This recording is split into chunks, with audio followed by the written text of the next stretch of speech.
Hi, I'm Leanne. I'm a lightworker and a mother to 3 special girls. I strive to continue learning, growing, and to collect new skills. I'm a psychic medium, Reiki master teacher, and Akashic record reader and energy healer.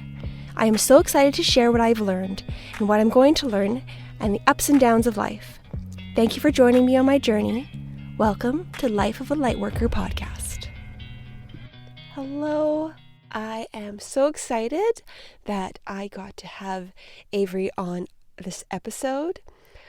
Early in her career as an ICU Registered Nurse, Avery noticed that the majority of the reasons her patients found themselves in the ICU were because of illnesses and diseases that could be linked to chronic stress. She made the decision to get out of the reactive side of medicine in 2015 and started building her business to help high achievers prevent and reverse the negative health effects of stress. Despite practicing what the research shows was effective, Avery experienced a significant episode of burnout at the end of 2018, and this left her with a chronic illness and disability. Frustrated that she was doing everything right and it still didn't prevent burnout, Avery dove back into her research and looked more carefully at her own habits and beliefs and found the missing pieces of the puzzle that truly prevented burnout. Avery is a beautiful soul, and she has 2 podcasts, The Truth About Burnout and Inner Stillness, Outer Chaos. Thank you for joining this chat with Avery. Thank you so much for joining me today. I am so pleased that you decided that you wanted to be on my podcast. I'm so excited to talk to you. Oh, I'm so excited to be here. I just feel like there's such synergy. So I really want to just see where our conversation takes us. Absolutely. I love that. I would love to start by learning more about you. And let's start at the beginning. Where did you grow up? I was born in Edmonton, Alberta, but moved when I was 3 months old. So I've grown up in Calgary for most of my life. And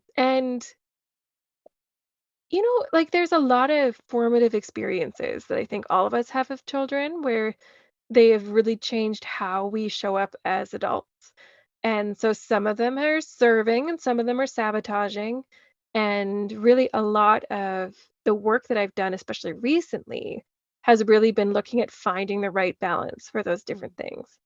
And I think that's something that is really easy for us to look back at our childhood and experiences and say, like, oh, there was so much struggle and trauma and awful.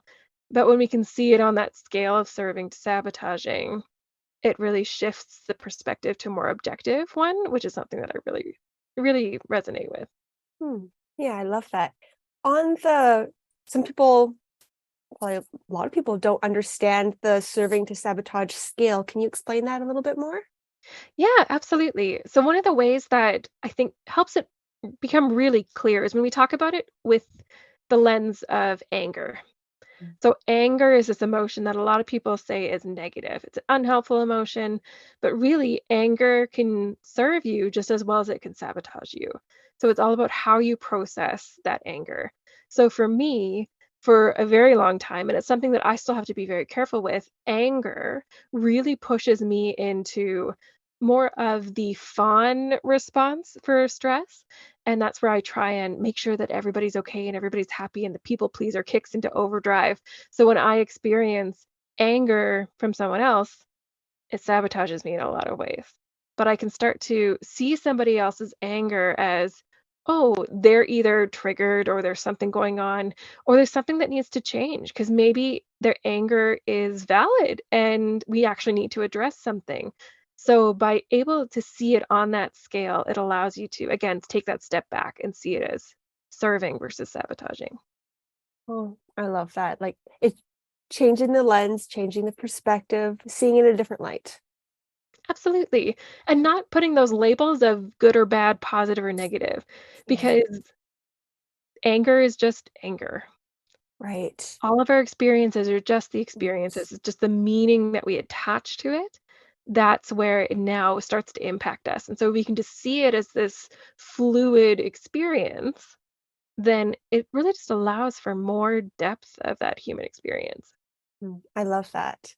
Because I don't know how many of us were told as kids that anger was bad, and also there's good emotions and bad emotions, and some you can express and some you have to repress. And then as adults, we have to retrain ourselves. Absolutely. And I Yeah. think especially as people that are highly sensitive, either in more of a metaphysical way or a more emotional way, or maybe a little bit of all of the things, often you grow up with these experiences that you're too much, or Mhm. you're crying too often, or you're too sensitive, or there's too many things happening. And you're just like, but this is just me being who I am. And so one of my deep experiences that I've really had to work at healing and releasing is that whole idea that emotions are too much. And Yes. I got to the point where I numbed myself really to everything so that I accepted a lot of behavior and treatment that I never would now and that I really shouldn't have. But all because I just thought all emotions weren't good. They weren't good for other people to have to see me experience those emotions. And now that is completely out the window, and my partner and I, we have an emotional safe word, so if I just need to cry, and I don't really know why, I can just say, "These are underdog tears. Just go with it," and then he knows it's okay. It's like she just needs to cry. Don't need to fix it. Don't need help. Just let it happen. Just let it happen. Oh, Yeah. I love that. Oh, I love how you were saying being too much. And that's something that I'm personally working on right now. I just had a somatic therapy session, and part of it was just like being too much. I'm too much. And just working with those emotions and those limiting beliefs from when you were a kid, being told that Mhm. you're just too much in whatever circumstance. And I think that's really, really common um, trauma or trigger or belief or limit that we place upon ourselves or get placed on us. Um, for most people, I really feel it's kind of a epidemic. I think so too, and it's so interesting. I am sure that when people meet me, and especially when have met you and think of you, Leanne, too much is not anything I would ever describe you Oh, as. And I think when we feel like we're too much, or when someone mhm. says that we're too much, it's likely because we've triggered something in them. But that doesn't free us from the responsibility of that, because we still need to own that, "Ooh, yeah, I definitely triggered that person." Because then the next time we interact with them, we can help to manage the trigger. And I think that's a really important piece of the puzzle that especially pop psychology on Instagram is missing, because it's all about doesn't matter about how the other person responds to your boundary. Like, that's on them, it's not on you. It's just Mm, like, yeah, but if you deliver the boundary in a way that's respectful and aware of the different triggers that other person could have, it's going to be better overall. yes, I I completely agree. And for me personally, I don't know where it stems from, but when there is a difficult situation, I tend to code it in love, and my words and everything. I try to deliver it in a way where it's going to be a warm blanket, not a harsh rock. And I Mhm. don't know, I need to figure out where I got that from, but I find it really helps the outcome, the delivery, and in general, if you just talk to people with love, then it really changes your tone and the energy, and it's received so much better. Absolutely. I had a point in my career where I was a registered nurse working in intensive care units, and I remember there was patients that I would come on shift, and the nurse prior to me would be like, "Oh, like they're disagreeable and their family's very difficult and all of this," and then you'd go into the room just being like, "Okay." So all in my experience, all that really needed to happen was that family and that patient needed to be heard. They needed someone to actually listen and show that they understand, or at least are trying to understand, where some of that anxiety is coming from, because then everything's fine. And it may not be how they wanted it to be, or maybe it's not even possible to even get close to that, or maybe the outcome is still going to be a terrible and sad outcome. But we just have to understand that there's multiple angles and perspectives and traumas and experiences in every interaction and just deliver with compassion. Yeah. Yeah. I love that. And what popped in my mind when you were talking about like a patient type situation, they just want to be in the know. Yeah, Yeah. That's all. Like communication. right. That's It all. always comes back down to that, doesn't it? Yeah. Like a lot of all of those interactions and the struggles really can just be smoothed over if everybody just feels heard. Yes. Oh, that's like so universal. I'm just Yeah. like like popping in my head. I'm like, oh yeah, talking with my husband, talking with my kids, talking with your friends, like dealing with like school teachers or doctors, all that stuff. I'm like, yeah, it's just delivering it in a way that other people can understand it. And like that, and if as long as you're not attacking, they're not going to defend. Absolutely. And it doesn't mean that you have to be soft with it. You can No. still be incredibly firm and really strict with the Mhm. boundaries of what you need, want, will accept, will not accept. But there's a big difference between this is the way it's going to be and you just got to get used to it, or this is what I need and I understand it's going to be a struggle for you, but let's see how we can support both of us to have this boundary met. Yeah, totally different.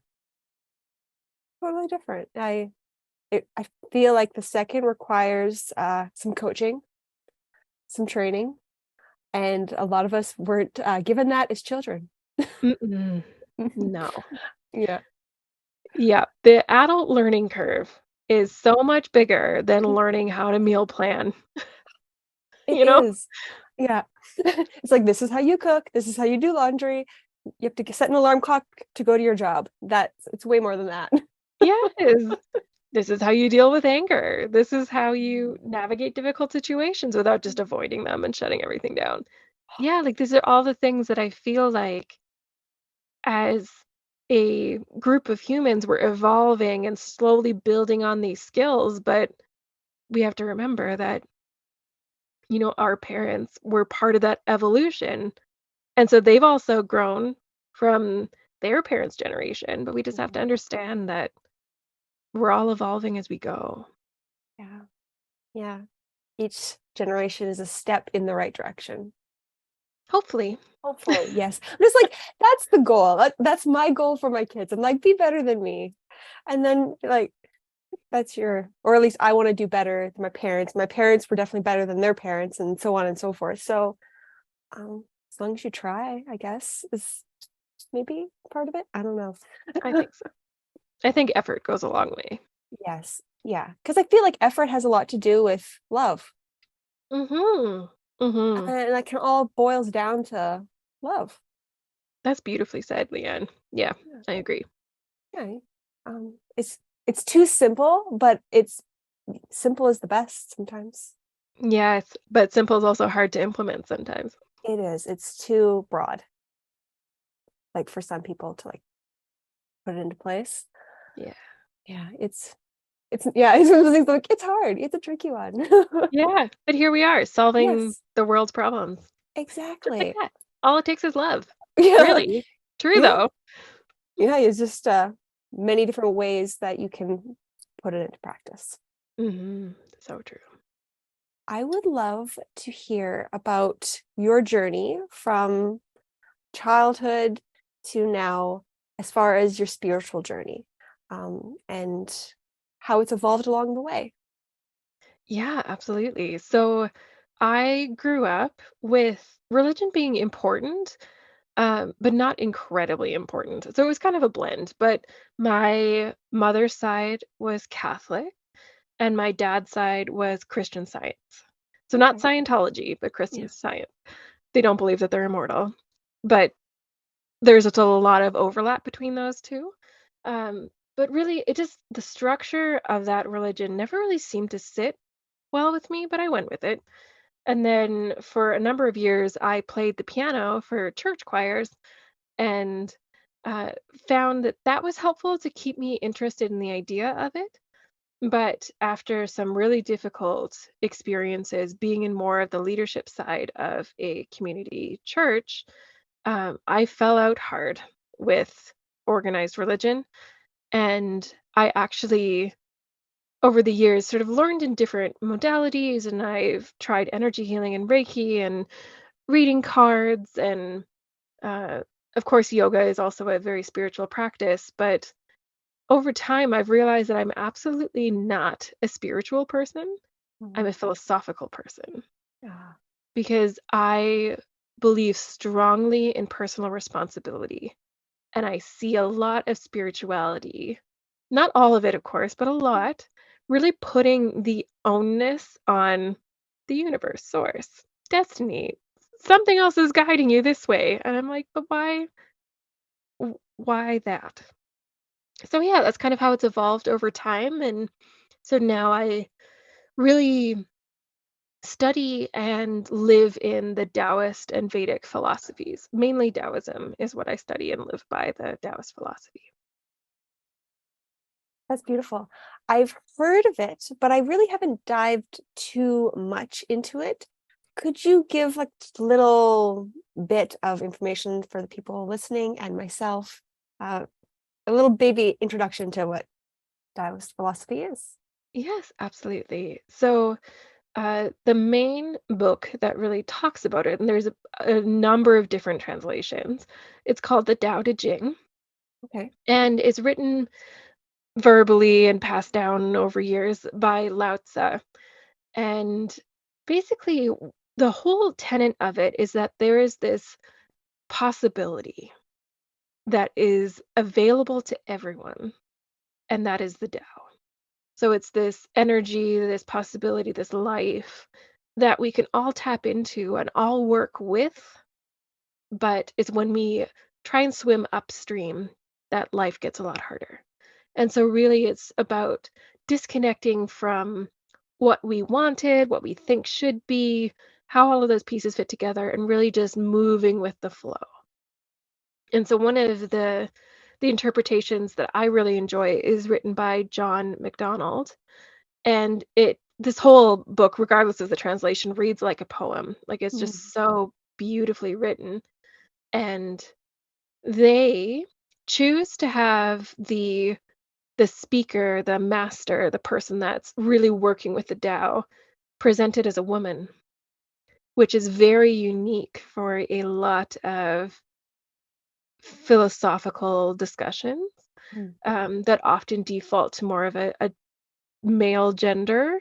And so the reason why he chose this is he said that, especially in Taoism, you work with the balance between dark and light, yin and yang, feminine and masculine, but the master will choose the less likely of the two and will work with that energy just to really push themselves. So that's why they focused in on the feminine. So yeah, really the central aspect of it is that there's this beautiful possibility that if we trust and can go with the flow, that all of us can access. Yeah, I love that.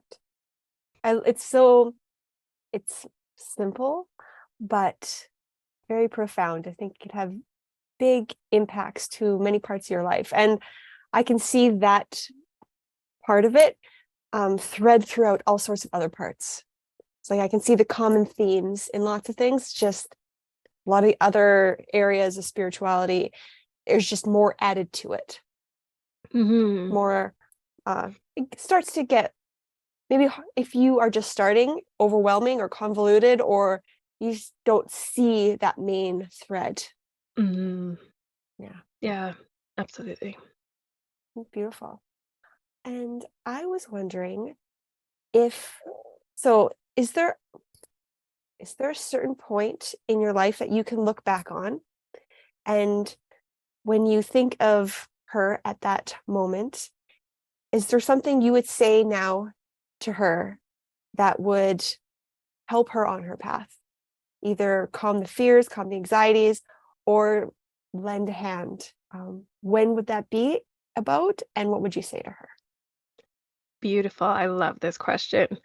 And I actually did an exercise like this on my own podcast a couple of weeks ago, where I wrote letters to different ages of myself, of what I would want that person to know. And so the time that really sticks out for me is I had been working as a nurse in an ICU for about 7 years, and I was coming off the night shift, and I looked the charge nurse in the eye, and she was like, "Oh, you do not look well. Like, go home, feel better. I'll mark you down as sick for your shift tonight. Feel better. It will be okay." And so then I went home and I slept for 20 hours. And then I slept for 20 hours the next day and the day after that. And that was the start of a journey where my health and my life really turned on a dime. And there was a moment where, especially after the pandemic hit, where I felt completely disconnected from my body and who I was. And I just couldn't reconcile any kind of compromise between what I was capable of now versus what I was even just Mm. 6 months ago. And so that person that really felt so disconnected, I would tell them to trust their gut, because early on in that journey, I had been thinking, like, I think I just need a fresh start. I need to not try and find the middle ground for this person. And it took me about 2.5 years to get there. But eventually I decided I needed that fresh start, and I decided to change my first name. And so I Mm. went from Heather to Avery. And so if I could have chatted with the version of me that was 6 months into the struggle and let them know, you should just do it. It's gonna Yeah. suck. It's gonna be a lot of work. You should just do it. I think Yeah. that would have helped me a lot, especially Yeah. in that time. Yeah. Don't drag it out. Just jump in. Yes. And trust yourself. Yeah. You keep getting these like nudges to go in that direction. Just do it. It's so hard for a lot of people to trust their intuition. Like all of us are getting these little nudges and pushes and guidance all the time, but so many of us are just ignoring them, brushing them off, and our lives would be so much easier if we listen to them, because then we could go the direction that our souls are telling us to go. Mhm. And that's going with the Absolutely. flow, like going to where we're guided Yes. to go. And it's it's a shame, but I think more and more and more people are starting to listen, and then, or at least want to listen. And Mhm. then as soon as you have that want, then you start to learn, and then it gets exciting. Yes. Yeah. And I think the thing, especially that I've noticed, is that our intuition, it rarely speaks in a loud voice. So we have to create enough space to notice that quiet voice. Yeah. There's a really interesting story about someone that really listened to their intuition where everything else was saying, like, "What are you talking about?" So there was this fireman, he was a New York City fireman, and there's been a lot of study and research that's come out after this, incident. But he was a fire chief, he'd been around for a long time, and he was there fighting a fire in a building, and then he was like, everybody out right now." And everyone was like, "What are you talking about? Like, we've got the supports in place or whatever." He's like, "Out, everybody out." So he brought everybody out, and within 30 seconds, the entire building collapsed. And the the incident response committee was trying to figure out, like, how did you know? Because all of your meters and technology was saying everything's fine. Like, how did you know that this was about to happen? And so they searched and searched and searched and finally figured out that everything had gone completely silent. There was no more oxygen left for the fire to burn. And so that's what his intuition heard, was the Mm. silence, and was just like, "Get out the door." And Yeah. so often our intuition really is just subtle interpretation of the 80,000 bits of information that's being given to us every second. But we just need to be able to step back and hear that so that we can also really create that safety for ourselves. When you're busy, you don't have the time, the energy, the concentration, anything to hear. It's just like trying to listen to a bird when you have like really loud music in your headphones. It's just not, it's drowned out. Absolutely. And I Yeah. think some of the quiet that we don't realize that we need is quiet from all of the shoulds.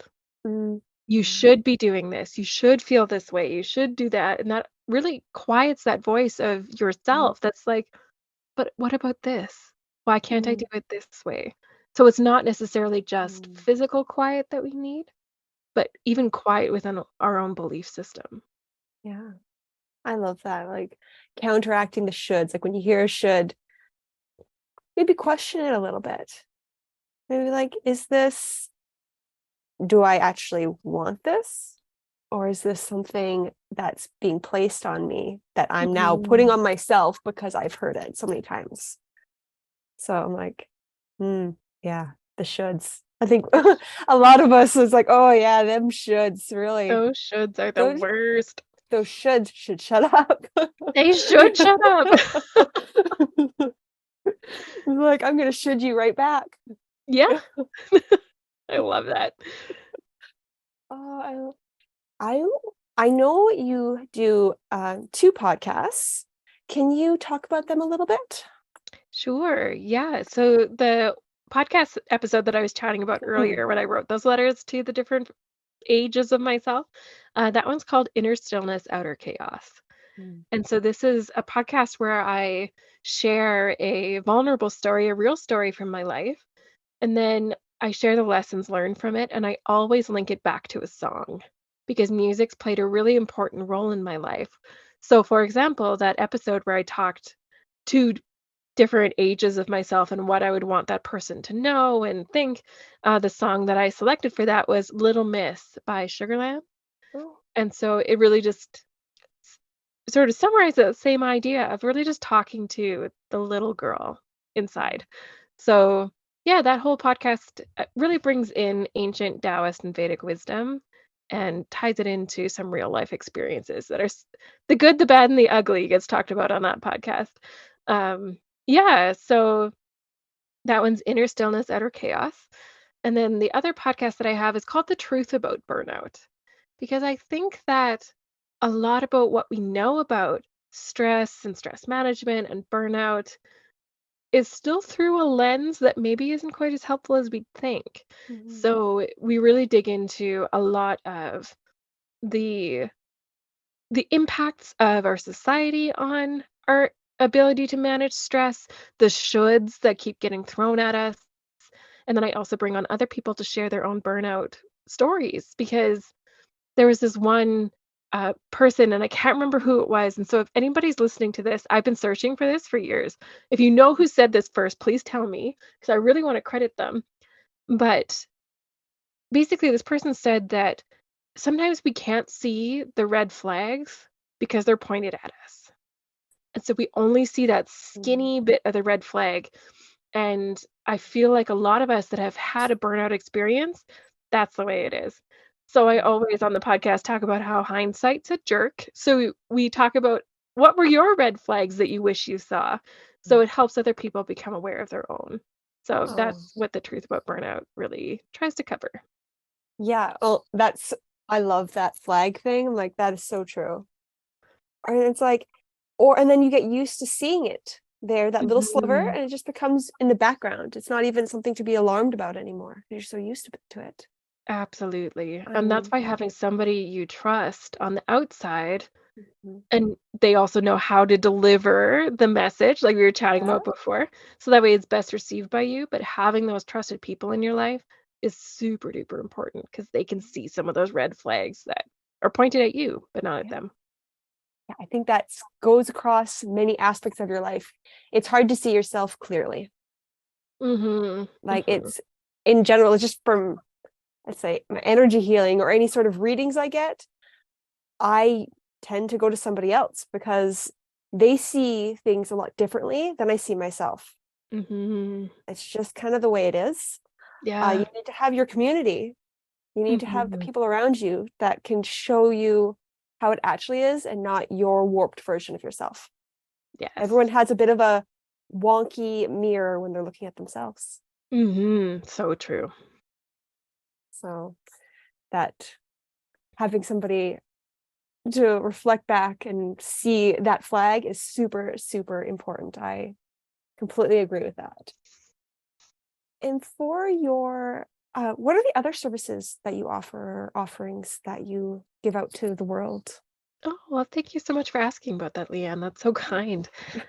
So often when people kind of come into my world, they start off with the Flow State app. So we Okay. have an app. My partner and I run it together, and it's in all of the app stores, both Android and iPhone. And we really look at creating some stress management for busy people. Mm. So there's 15-minute yoga classes, the meditations in there, some of them are 60 seconds. There's a daily pep talk. We do digital self-care packages. So it's lots of ways to really find those little pockets of time to squeeze in a few restorative moments for yourself. And then within that, there's also the life balance program. And that really helps you create some new habits, one new habit a week that really helps to support your overall wellness. And it's really tiny habits each week Mm. because it's these small, consistent shifts that actually deliver the results. And so then once people have kind of recovered a little bit of their energy, then I do have some other group programs and some options to work with me one-on-one as well, where we help you optimize your habits and really achieve that peak performance space. And then you can also work on elevating your impact by really controlling and managing the self-talk and understanding the belief systems that you grew up with to be able to bring them more into the serving side versus the sabotaging side. So that's kind of the main areas. Oh, I love that. I love how the app breaks it up into little pieces. And that I feel like that's like starting to create space. It's like the little wedge. It's like do a little bit, and then when you feel comfortable, you can add more. Make it, or maybe it feels like you could add more, right? Absolutely. After you do it for 2 minutes, well, maybe I could try three. And you can follow your own inner guidance for what feels right for you. But I hmm love that it's broken down. You don't have to commit to like half an hour, which can feel overwhelming to some people. Absolutely. And depending on where you're at right now and like how close to that burnout experience you Mhm. are, the idea of signing up for a yoga class somewhere and having to do 60 to 90 minutes, like, no, thank you. That seems so exhausting. So then, can you give yourself 15 minutes? Can you do the chair version for 15 minutes? Yeah, So, like, it just opens up new opportunities for people that feel like they're really depleted. right. Oh, I love that. Taking care of the people that really, really need it, Mhm. and not just the people in between that still have the capacity to help themselves, you know? Yes, So, agreed. If yeah. you just heard a, like, angry stomach noise in the background, it's because my dog just rolled over and sighed so happily. He was just like, Oh, good. "Grr." So, apologies if that Oh, came it through. sounds, um, I probably would I'd be like, "Ah, squeaky chair, whatever, da, da, da." I was just like, "Ah," didn't notice it, but thank you. I love that your dog is comfortable and Oh, he is enjoying life happy. to his fullest. Yes.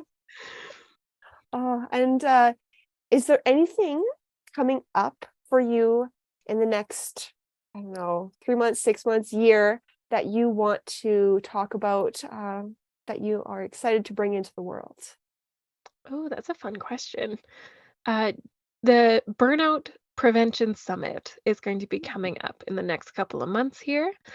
And on this summit, I bring together a variety of different experts to talk about either different modalities for helping you manage your stress and prevent burnout, or also understanding the different aspects of our life that contribute to burnout.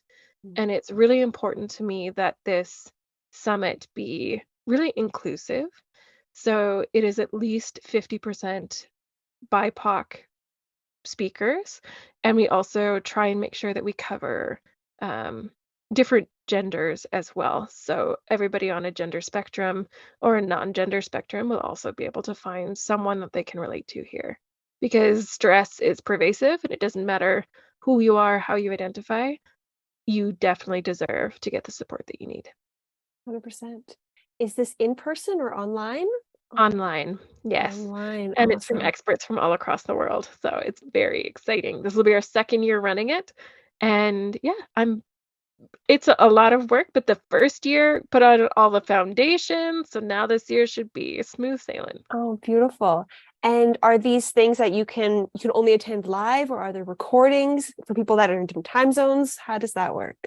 Yeah, so each video will come out and it'll be live and available for 24 hours. And Okay. there's going to be a couple of speakers each day. It only runs over 3 days. Mhm, And we also set up a summit guide for you.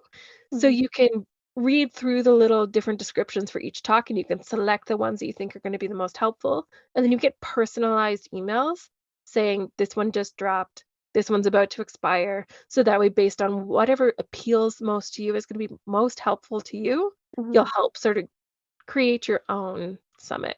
Oh, I love that. You can, yeah, it's a little bit customized. It's not here's one, here's two, here's three. It's like a bit of a pick your option type situation. Exactly. Because if you got like 15 emails over the course of 3 days telling you about all these different talks, and you're already burnt out, then like, oh, so no, you can only get to get the ones that you actually want to hear from. Yeah. Oh, that just even when you're not burnt out, like 15 emails in a day from one company, I'd be like, no, no. Yeah, like, I don't have the capacity. I right. don't have the capacity, the time, the energy. It just feels, yeah, too much. So I Hmm. love that you're only getting the emails on the ones that you choose and not all of them. I definitely appreciate that as someone who might be watching it and getting all the emails. It's a great suggestion or great idea on your part. Thank I, you. yeah, I really like that. And also, what or who would be someone that you look up to or inspire you? And this could be someone spiritually, personally, professionally, just someone who makes you strive for the next step. So the person that immediately comes to mind, the person that I always said I want to be when I grow up, when I am talking now as a Yes. 39-year-old woman, is Alicia Moore, or the artist known as Pink. Oh, yeah. So she not only just owns who she is, but she's okay to mess up publicly, and she will just own it and talk through it. There's an album that she recorded, and it's called the All I Know So Far set list, and it was a live performance, and she kept the errors in the recordings that go out. So there's one song where she starts the song and she forgets the words, and she's like, "No, I forgot the words. That was awful. We'll just start over." And they start over and read through it, and I just think it's so beautiful in today's day and age to not have everything edited to perfection. And like you and I chatted about before we went on, I was like, Yes. let's keep the stumbles in there and the less than perfect wording because I think it's really important for us to realize Mhm. that always doing our best doesn't mean always being perfect. There is a huge difference in there, and we need to give ourselves the grace to understand that. Yeah. Because perfect is an impossible standard. And how many of us strive for perfection and we can only be disappointed? Absolutely. And the truth is, perfect's boring. Yes. Like, if you have a blue sky with a yellow sun painted in the corner and a red barn and the trees and whatever, like, that's boring. It'd probably be good for a couple days, but then you're going to be like, oh, this is just normal. You need to have that rain in order to make the barn and the sun be good again. Yes. You need the contradictory parts. You need the dark and the light in order for it in order to appreciate it. You Yes. can't like that's well, that's what I think is the whole reason that we have struggles is because without them we can't appreciate when it's good. And I feel like a lot of suffering Mhm. happens when we try and avoid Yeah. discomfort. So when Yeah. we can actually like lean into it and just let it happen, ride with it, go with the flow, live with the doubt, then we're able to experience it without getting stuck in it. We don't actually put an anchor down. Yeah. Or associate, like you said before, like anger being bad. You feel it. Yes, it's harder. but you're not like attacking it. You're just like, yeah, this is what it is. And then you can move on to, and then when you're done with that, you go on to something else. It's not like ignoring it, hiding it, and then still dragging it with you because you've hidden it. Exactly. Like, maybe look at it full in the face and say, like, "What are you trying to tell me? Why are you here?" Yeah. And you don't Let's have to dig be, into that. yeah, you don't have to be angry. You're like, oh, why are you here? You'd be like, oh, what you doing here? Mhm. Tell me Stop. why you're angry. I'd Yeah, it's like to like, know, because maybe I yeah, can fix it. yeah, let's have a conversation. Like, uh, Exactly. yeah, conversation within yourself, not just other people. Yes. Yeah. Yeah, I think we all need to do that a little bit more. Talking to the little different parts of us, you know, all the either sections, the body parts, or the different stages of our lives that we've lived, right? Mhm. Because we carry them all with us. So, Mhm. if there's part that's bothering us, in quotes, talk to it. Mhm. Oh, yeah. Yeah. Like, I think we all need to do that just a little, or I know I need to do that a little bit more. I did it a little bit this week, and I'm like, yeah, feel the stirs. I'm like, yeah, keep doing it. Don't stop. Yeah. Don't I stop. find letter writing exercises Mm, work really well for me. yeah. So especially if I find that, like, my self-talk and my inner critic is like, she's getting a little feisty, I'll just write a letter to myself from my inner critic, and I'll let that part of me speak and get it all out, all the nasty, ugly things that I'm stuck in these thoughts. Mm, And then I'll write that part back and be like, "I heard you. Disagree about some of them, but some of the points are really valid. So let's chat about it." And I have that conversation back with myself. And so for me, writing it down really helps actually just release it from my emotional body. yeah. But it depends on the person. Some people find better if they do voice notes or even just like scream into the void, go into a Yeah. forest somewhere and just yell. It's Yeah. okay. It's okay. You just gotta Release. let it out. Yeah. Well, it's funny when you said scream. I'm like, or go to like an ecstatic dance class where they're like, hey, you can yell. Just get permission Hmm. to like let it out. Yes. Yes. But yeah, I like the idea with the writing. So there's a lot of people that don't necessarily believe it or give any weight to their thoughts or feelings unless it's tangible. Mhm. And writing it down makes it tangible. Absolutely. So I like that idea. I think it would work for, or a good starting point for a lot of people to try. Mm. Yeah, I hope so. Yes. Is there anything that you want to specifically share with the audience, with me, about what you do or what you offer to the world, or your thoughts or feelings right now? I think really it's just to be gentle with yourself, Yeah. to remember that starting small and creating small changes is what we're built for. When we try and overhaul, we actually ramp up our stress response. So when you're looking to create changes in your life, really break it down to what's my smallest first step. Because often, let's say we've got this goal of climbing a mountain, and we know that we're here where we are right now, sitting wherever we are, and the mountain's all the way over there. So we think that, okay, so the smallest first step is to start walking. But actually, the smallest first step is to figure out which shoes you need to buy to make sure that you're well supported. So coming back to the smallest first step to get you towards the goal that you want to have. And I know as a high achiever myself, the idea of like starting too small, you're just like, "Ugh, it'll take forever." But then I just want to ask you, how has overhauling things been going for you? Are you actually making progress? Probably not as much as you'd want. So really be gentle with yourself and remember that the smaller the step, sometimes the better it is. I love that so much.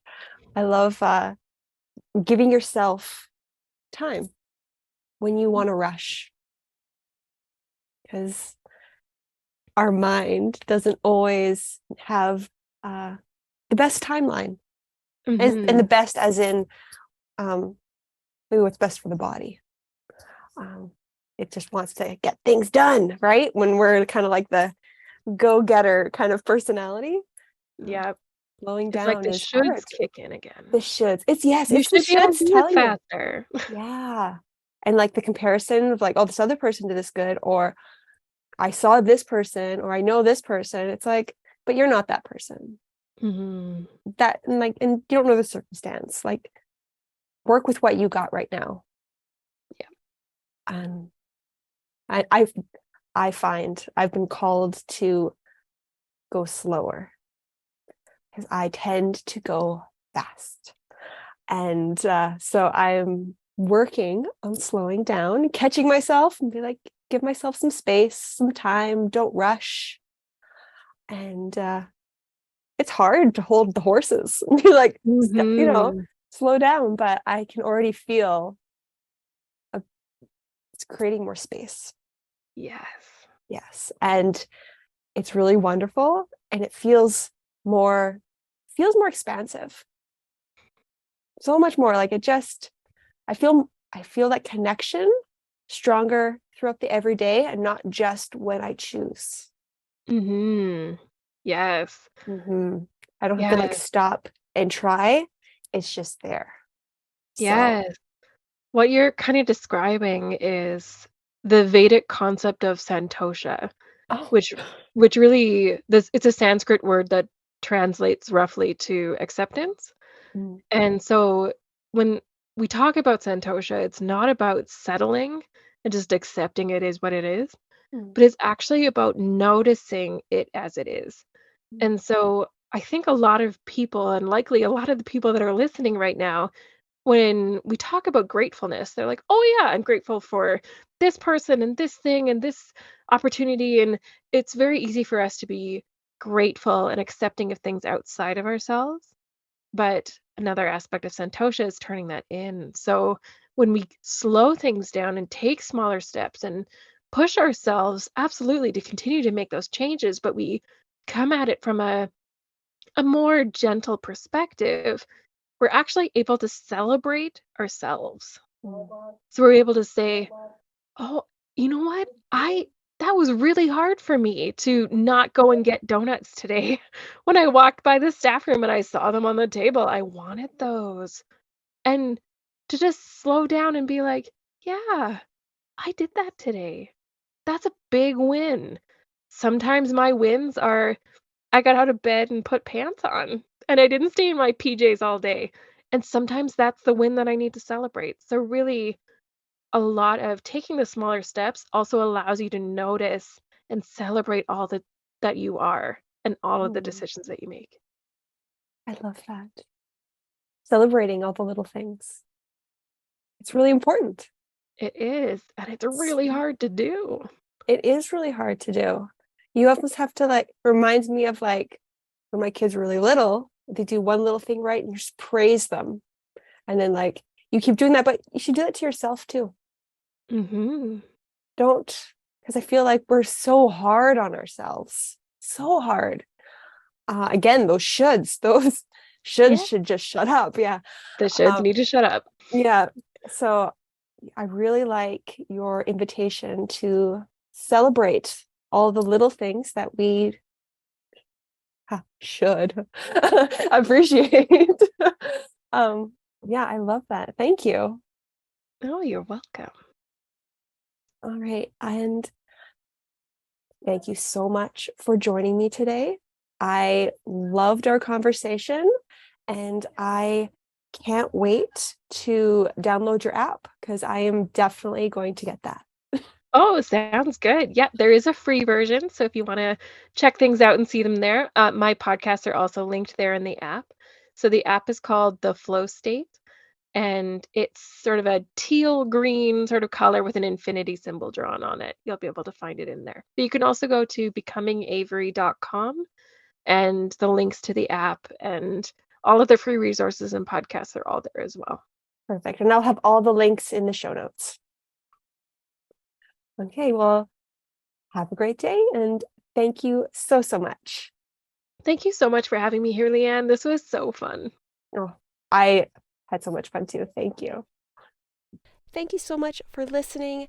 And in the notes, you'll find all of Avery's links. And if you want to connect further, please do not hesitate to reach out. I hope you have a wonderful day. And thank you for joining me.